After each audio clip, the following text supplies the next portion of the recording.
నీ మీద ఏర్పాటు ఉందనుకో తమ్ముడా, దేవుని ప్రణాళిక నీ మీద ఉందనుకో, దేవుడు నీతో మాట్లాడుతుంటాడు, ఇతరుల ద్వారా కూడా సాక్ష్యం ఇప్పిస్తుంటాడు. నీకే అర్థమవుతుంటుంది దేవుని ప్రణాళిక నా మీద ఉంది, నేను సేవ చేయాలి అనే స్పష్టత నీ ప్రేరణ ద్వారా కావచ్చు, నీలో నుండి ప్రేరణ ద్వారా కావచ్చు, ఆత్మస్వరం కావచ్చు, దేవుడిచ్చే దర్శనం, స్వప్నం, ప్రవచనం, అలాగే ఇతరుల ద్వారా కూడా సాక్ష్యం ఇప్పిస్తాడు.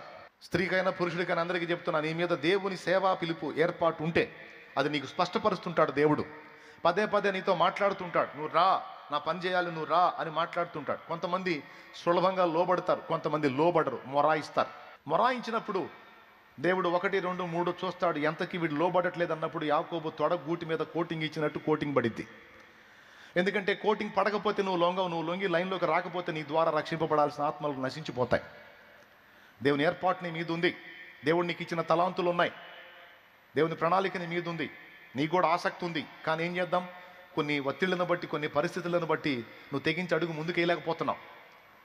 కాబట్టి దేవుడు నువ్వు తెగించేటట్టు చేస్తాడు.